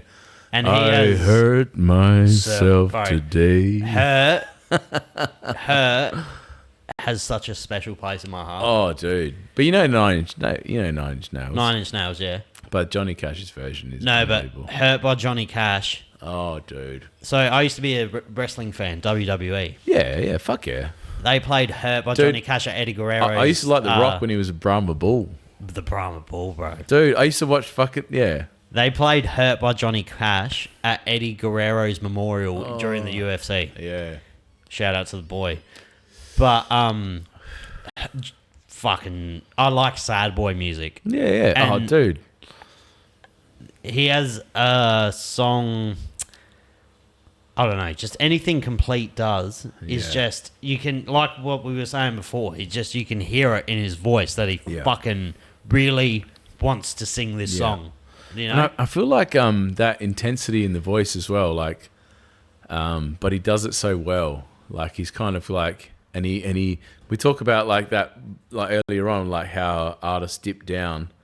Like he'll fucking dip down and he'll take you to a place where it's a bit more relaxed, and then he'll fucking come back and he'll bring it. You know what I mean? Like, I feel like a good.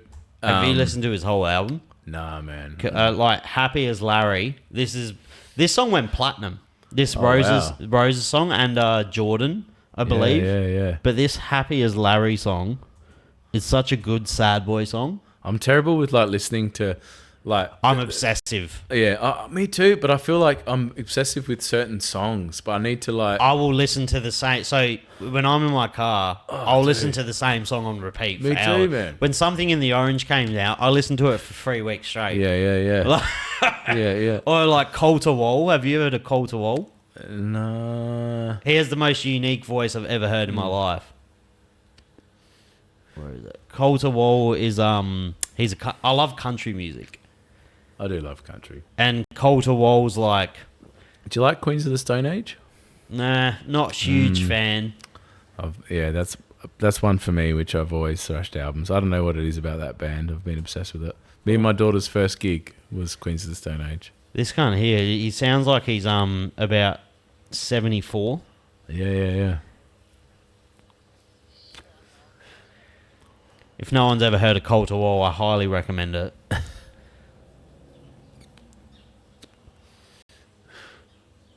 It's insane. I don't know why that's not playing through there. This cunt's very good, man. He's got a very peculiar voice. Wait up. Put that on so people can follow along with it, because apparently it's not playing through there. Oh. I reckon you'll very fuck with this heavily.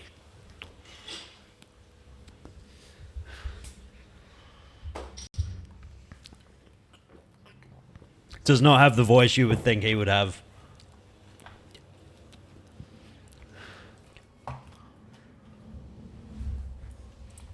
Just that I love that shit, kick, man. that kick drum feel.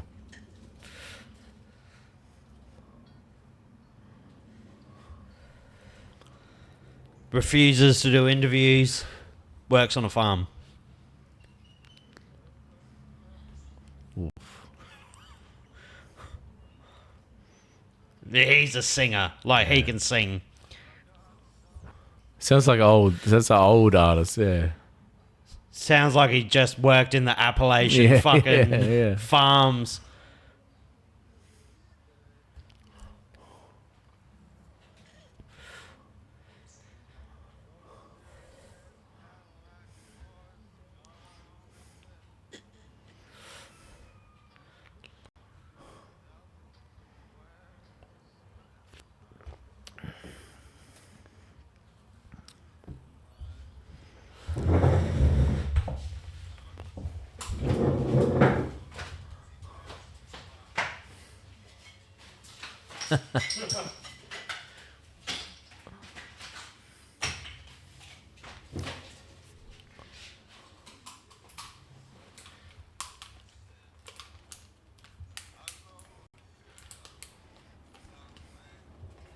It's cool, bro. It's cool.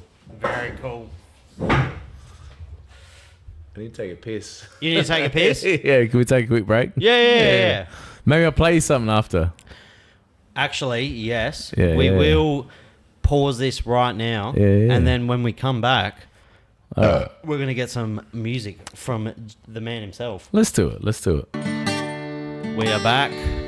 I'm going to let Jesse take the wheel All right. and actually just enjoy this. So, this is Jesse Francis, ladies and gentlemen. I've had a few in the sesh, so we'll see how we go.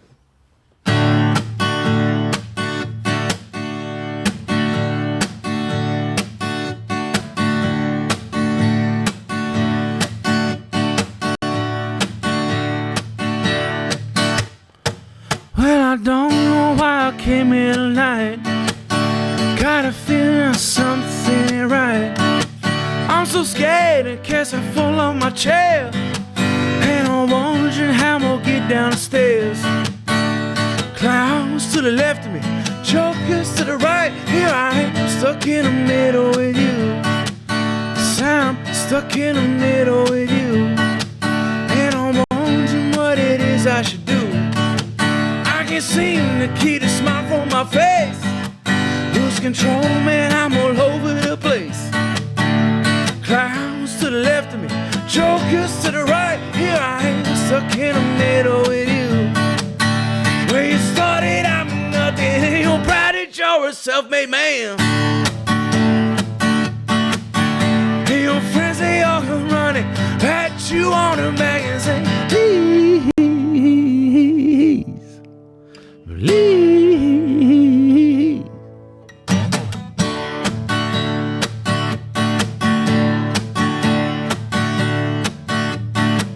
Well, I'm trying to make some sense of it all, but I can see that makes no sense at all. Is it cool to fall asleep on the floor? 'Cause I don't think I can take anymore. Clowns to the left of me, jokers to the right. Here I am, stuck in the middle with you. Where you started, I'm nothing, and you're proud that you're a self-made man. And your friends, they all come running, pat you on the back and say, please, please. All right.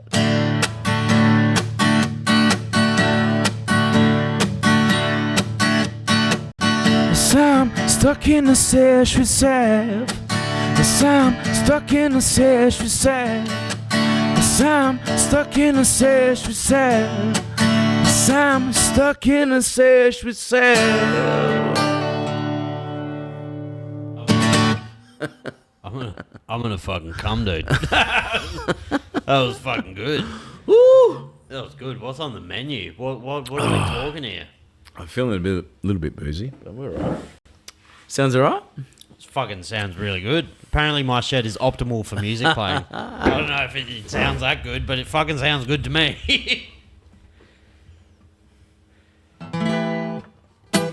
Alright. Okay. We've got another one for you. Excellent. Okay.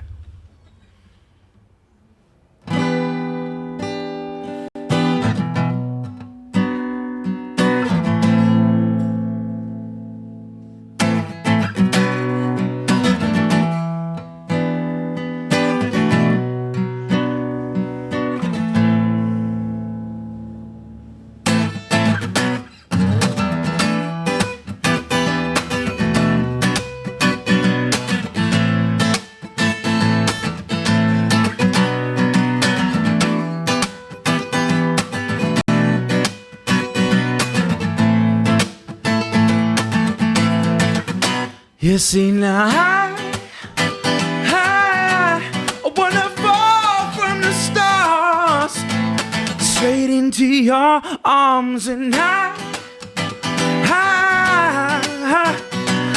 feel love. I hope you comprehend.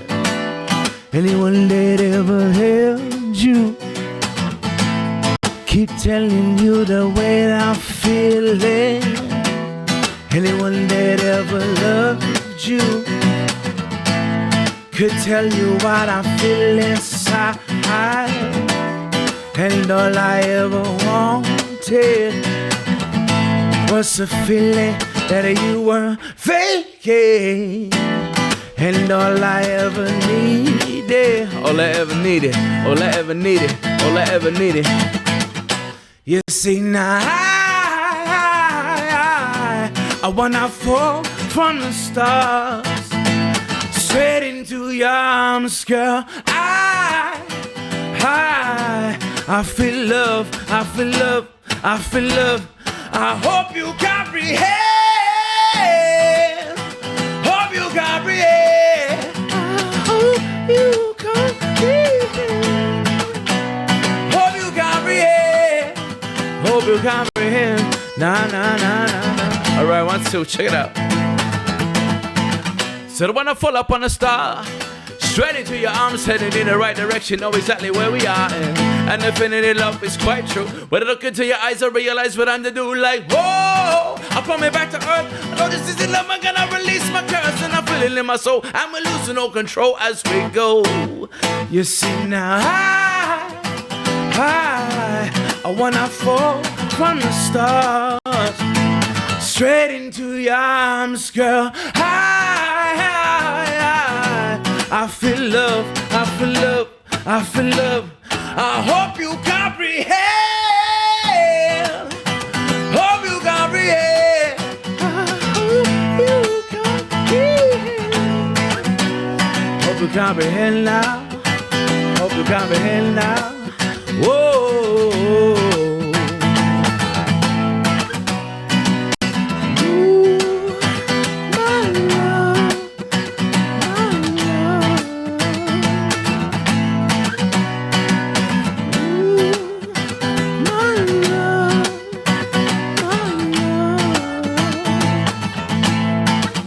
You see now, I wanna fall from the stars, straight into your arms, and I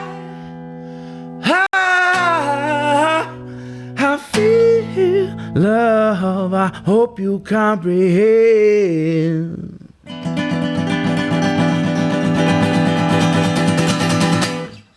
Is that an original?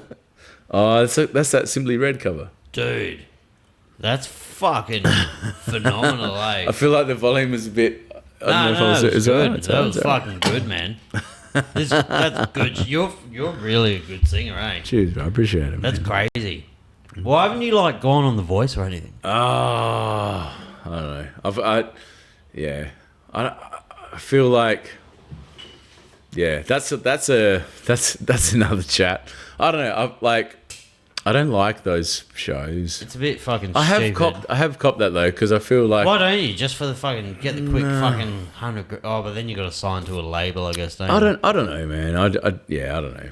I feel like it's one of those things. Like I just love singing. And I feel like it's about the story. And I probably could fucking make a little, you know. You could do well on, dude. You're genuinely a very, very, very good singer. I appreciate it, man. That's crazy. It's weird being around like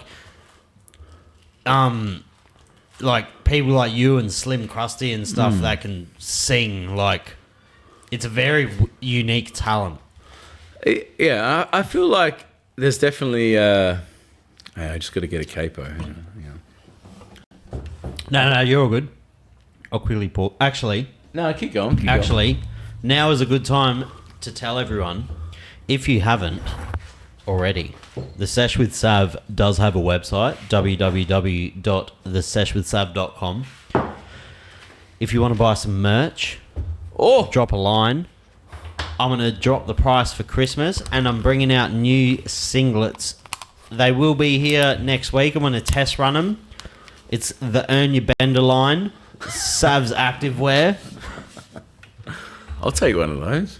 Huh? I'll take one of those. Earn Your Bender. Yeah, fuck yeah. Oh, we got a capo on. We're going deep. Genuinely though, that was like you're a lot better of a singer than I anticipated. I appreciate I knew you that, could man. sing. I appreciate that. But like that was phenomenal. Cheers, bro. Yeah, that song's like a song, like the original is very different. It's a song that like fucking my oldies used to play. Simply Red's pretty like it's very cheesy kind of 80s, 90s. I love it. I know. It's a little bit of a fucking twist on it with a bit of a fucking spit, but I'll keep playing something for you. And then maybe I'll do a little hip hop track for you. Whatever you want, man. whatever you want. It's How your long? day. How long have we got? Whatever we got, as long as you want. I've had these cunts going for 4 hours before. It doesn't matter. Could I grab another bit? Yeah. Cheers, bro. Yeah, as long as you want, bro. There's no limit on this. Cheers, man. Oh, hey, it's a boy. There's electrics. It's a few beers for a fucking Tuesday night. It's fucking the sesh with Sav. I know, it feels good. It's Feels not good. AA with Sav. I know, it feels good. But like, yeah, it's one of those things. Like, if I'm gonna have one, I might as well have. There's nothing better than an impromptu getting drunk. Oh, I love it. You know? I love it. Just a little cheeky. Just a little cheeky one. Just a little cheeky.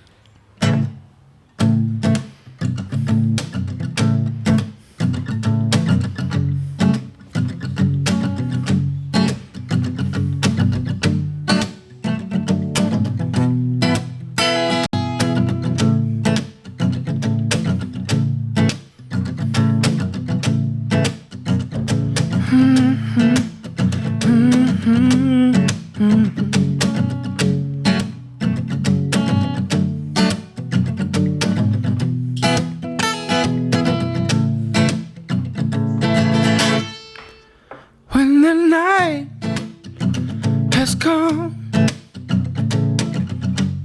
and the land is dark and the moon is the only light we'll see. No, I won't be afraid. No, I won't be afraid. Just as long as stand by me. Now, darling, darling, stand by me. Oh, now, stand by me. Stand by me. Stand by me. And if the sky that we look upon should tumble and fall, and the mountain should crumble to the sea, I won't cry, I won't cry, no, I won't shed a tear, just as long as stand by me. Now, darling, darling, stand by me. Oh, now, stand by me. Stand by me. Stand by me.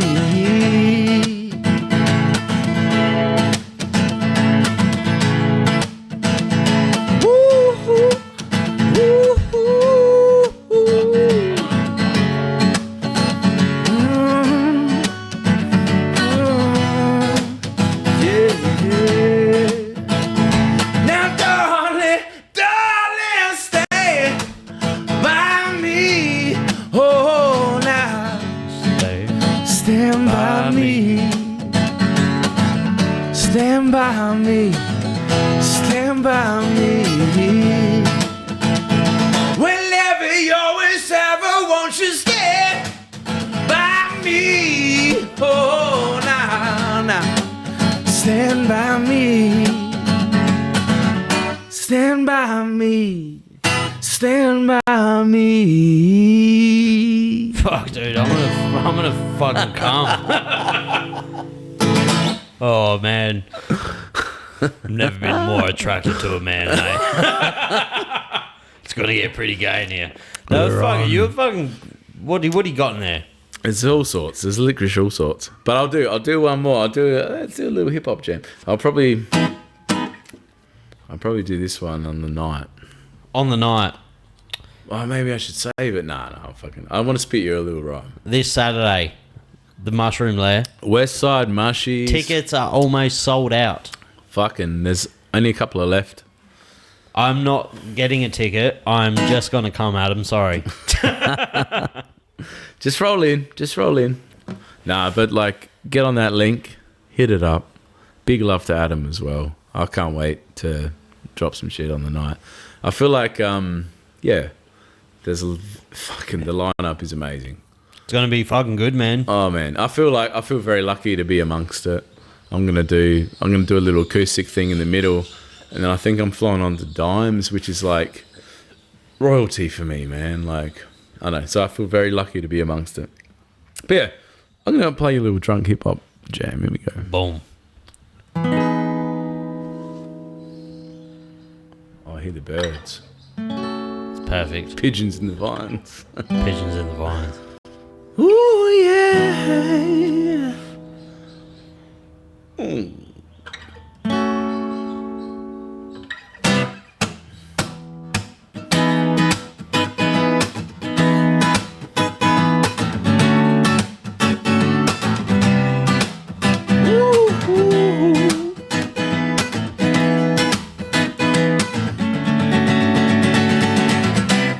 Said all I wanna do is have some fun. Yeah, I got a feeling I'm not the only one. All I wanna do is have some fun until the sun comes up over Morphine-Vale. Yeah. All right. You know what I'm saying? The fire. Morpheus. Take it off.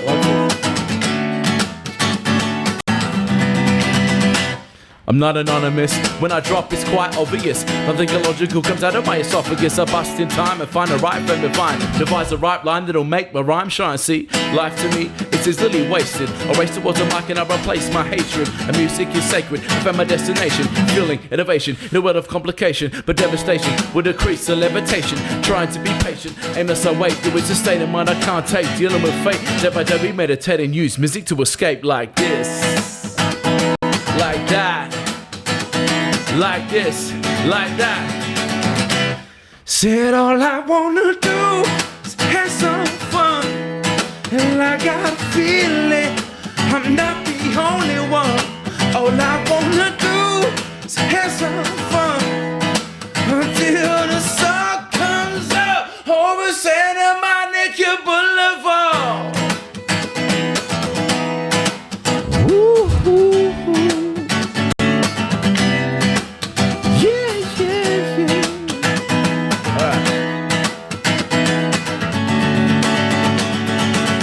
Check it out, 1, 2.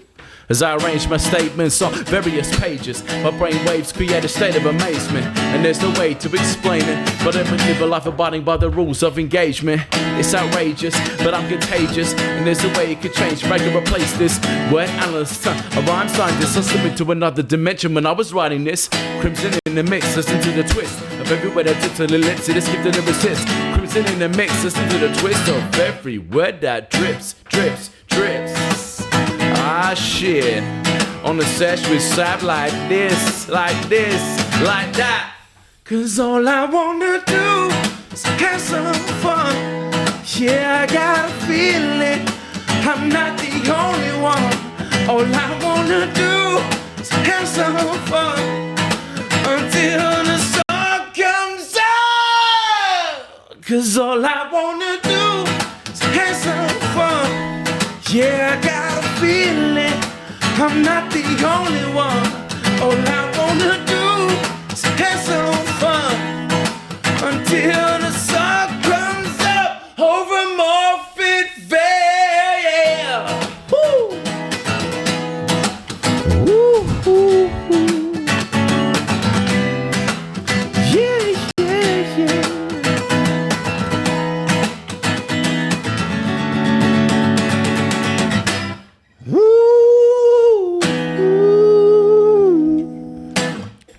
Jesus Christ. There it is. Dude. What the fuck? You can rap. Just, I didn't know you could. When people told me you rapped, and you said you rapped, I was like, he can't rap. You can fucking rap, dude. little bit old school verses. No, but like a different style rap. It's a very different. It's a very. I can't wait to watch that back. I want to make some good clips off that. That's some good shit. That's some good shit. Does that tire you out? Does that take a lot of exertion? It does. I love it though, man. And I love the hip hop. I love the hip hop. Do you want to put it? Are you done? Yeah. Let's chill. Let's chill. I'll keep it. I'll keep it handy. I'll keep it handy. I was just gonna say to you, a song that holds very dear. I'm not telling you to play it, but a song that holds very dearly to me. One of my favorite finger picking intros of all time. Nothing Else Matters by Metallica. One of the hardest intros of all time. I think I've got a little bit of Into the Sandman, but man, Nothing Else Matters. That might be. I actually gonna message Dunn D after this. You just triggered me so much. I really want him to play Lay It Down to Build Me Up on the pod. Do you like grunge? Do you like Pearl Jam? Fucking love anything grunge. Not hell familiar with Pearl Jam, surprisingly. You know that because when I was 18, because I started off with hip hop, then I got into I started off with hair metal, then I got into grunge, then I got into hip hop heavily, but then I turned 18 and I got introduced to pingers, and then I fell in love with dance, like electric EDM. Yeah. Because it's a very similar recipe to great rock music. Well, the kind of music I like all my music like this. I like there to be a melodic entry, and then I like there to be a fucking doof. Poof. Yeah. Like, do you like drum and bass? The drum and bass is the only form of EDM I have never clinged to because it's very repetitive. Yeah. And I like when it switches. Yeah. Dubstep for me was massive. And I do love a little bit of dubstep. when there's a big drop, same as a breakdown in metal, when there's like a really like I feel like drum and bass has got some heavy drops though. Yeah, it has amazing drops. But there's a lot of like there's a lot of feel. It's not as like thumb. I don't know. And it's more like I like the thump. You know what I mean? I like sure, it's the same as metal. Yeah. Or when a rapper just switches up flows just like that. Like that's what I like. Yeah. Yeah. Definitely, man. Like when you go from being melodic to just throwing out fucking 10 bars. Like it's nice. Yeah. It's a good switch up. I feel it, man. I feel it. You're a fucking good singer, dude. I appreciate it, man. It's fucking. Cheers. Do you just like sit at the end of your bed and fucking just naked? Occasionally. Your missus just praising you.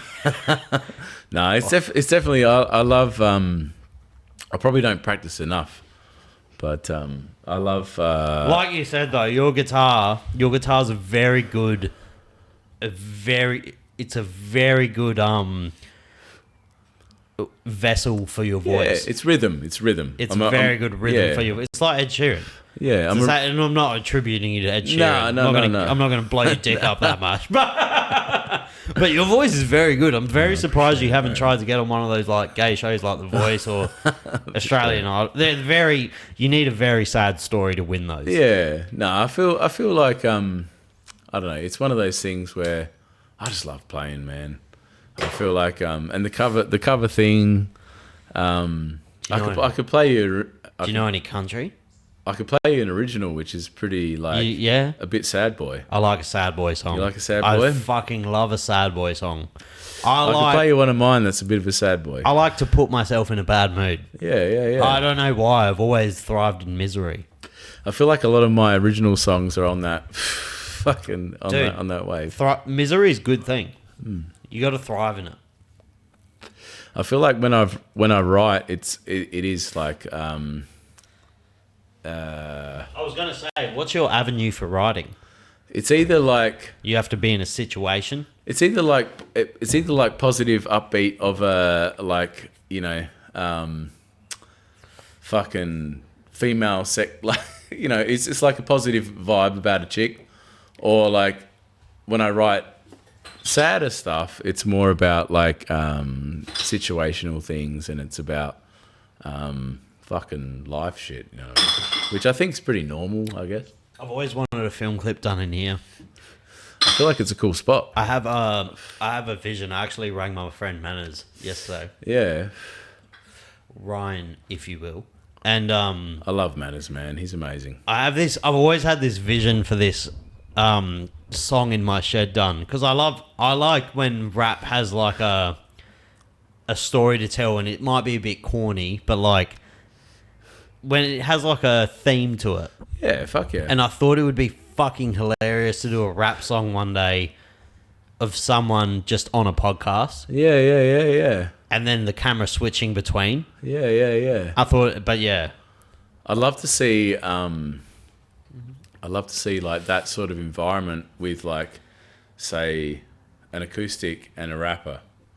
You know, like, and have like a fucking... I'd love to sing... Like a back and forth. Yeah, I'd love to sing a hook with Manners on the spit. For...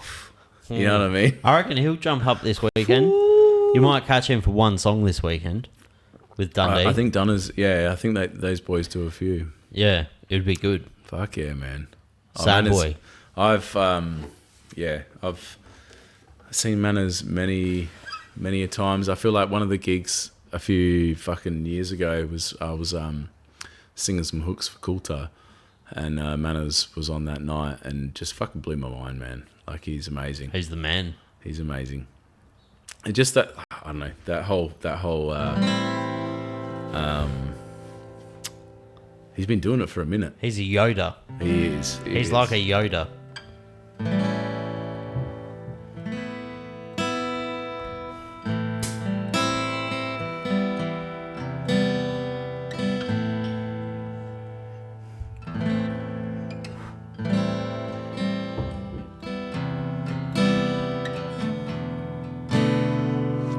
Shall I do it? Yeah, let's do it. Let's do it. So this is one of my little jams.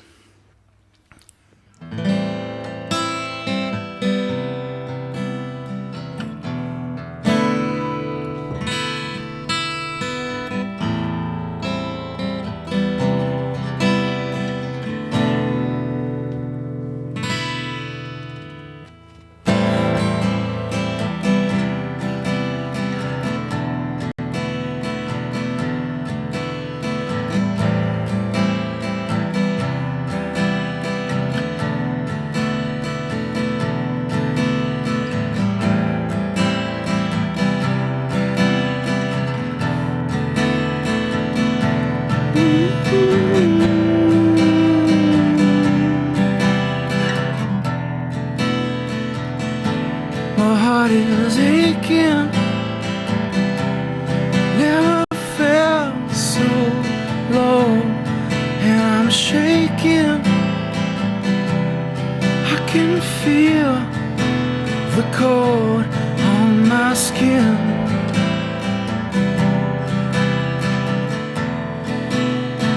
Where do I begin?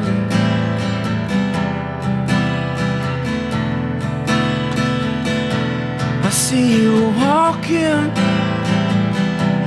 I wish that you could stay a while. They keep talking, but they never make me smile like you do. Oh, what have I done to you?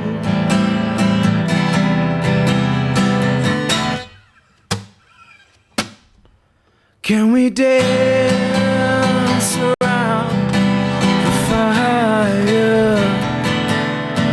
Can we dance around the fire again? I can see your face in the flames. Can we dance around the fire again?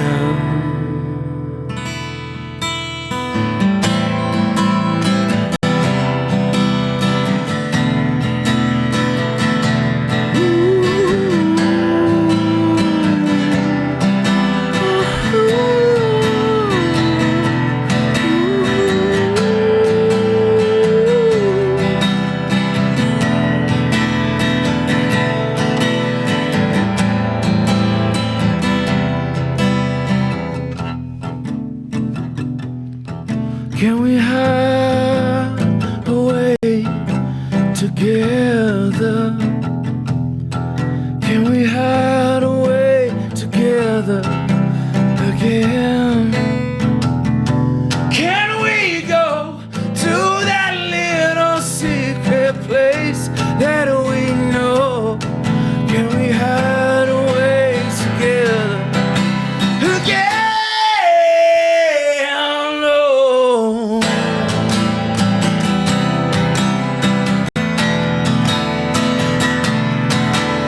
Again.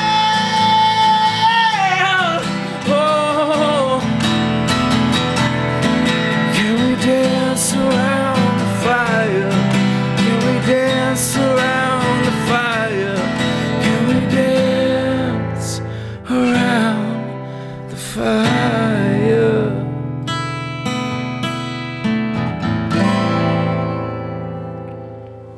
Jesse Francis, ladies and gentlemen. Well, I reckon we'll leave it there.